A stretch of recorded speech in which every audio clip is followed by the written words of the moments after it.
আজকে আমার আলোচনার বিষয় মাত্র ২টি পজিশন দ্রুত বীর্যপাত ঠেকাতে পারে। দেশের এবং প্রবাসের ভাই-বোনদের প্রতি সালাম। আসসালামু আলাইকুম। আমি প্রভাষক ডাক্তার রিক্তা পারভীন, হোমিওপ্যাথি এবং আয়ুর্বেদিক চিকিৎসক।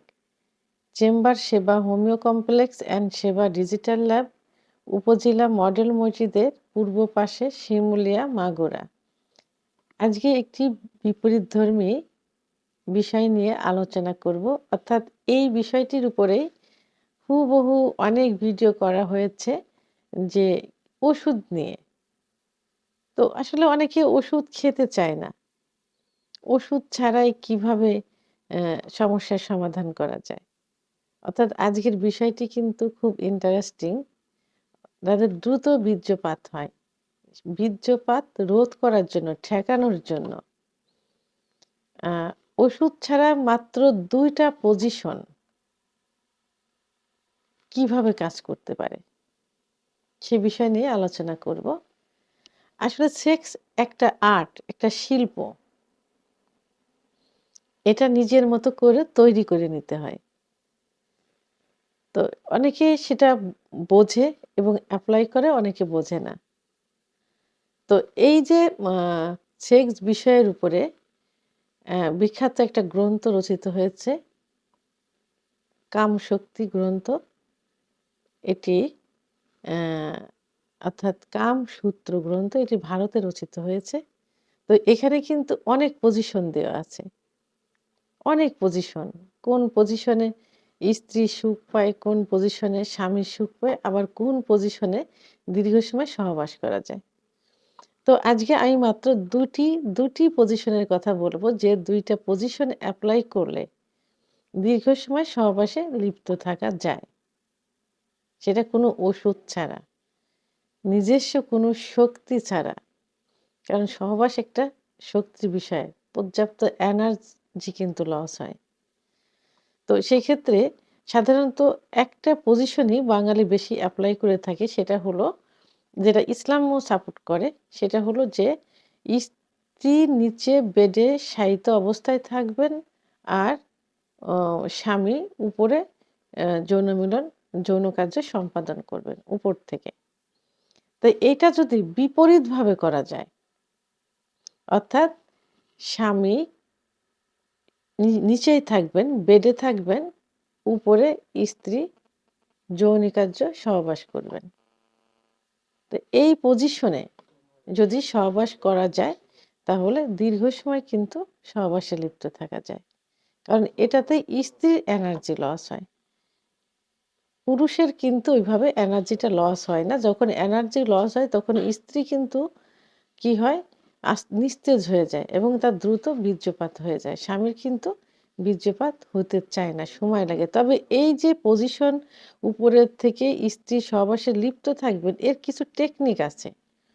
অর্থাৎ যখন সহবাসে লিপ্ত থাকবেন স্বামীর নিচে, উপরে স্ত্রী, তখন স্ত্রী একটু ঝুঁকে থাকবেন স্বামীর দিকে। একটু ঝুঁকা অবস্থায় থাকতে হবে। এখানে তার মুখ, স্ত্রীর মুখ স্বামীর মুখের অ্যা সামনাসামনি থাকবে, একদম ঝুঁকে। আর স্বামীর কি থাকবে? স্বামীর মাথার নিচে ২ টা বালিশ থাকলে সবথেকে ভালো হয়, যাতে মাথাটা একটু উঁচু অবস্থায় থাকে। আর স্ত্রী সামনের দিকে ঝুঁকে, তার মুখটা একদম তার হাসব্যান্ডের মুখ বরাবর সোজাসুজি থাকবে। আরেকটা হলো যে স্ত্রীর যে ব্রেস্ট, মানে স্তন, স্বামীর একদম ঝুঁকা অবস্থায় থাকতে হবে, মুখ বরাবর থাকতে হবে। এই পজিশনে যদি সহবাস করা যায়, তাহলে দীর্ঘ সময় সহবাসে লিপ্ত থাকা যায়। তাহলে এটা গেল একটা পজিশন।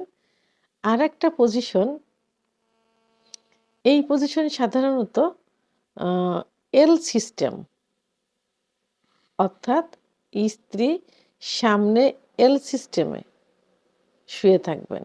সামনে এল সিস্টেমে, অর্থাৎ এল সিস্টেম, আ বাঁকা হয়ে স্ত্রীর মুখ থাকবে সামনের দিকে, সোজা শুয়ে পা দুটা বাঁকা করে দিল, এল সিস্টেম।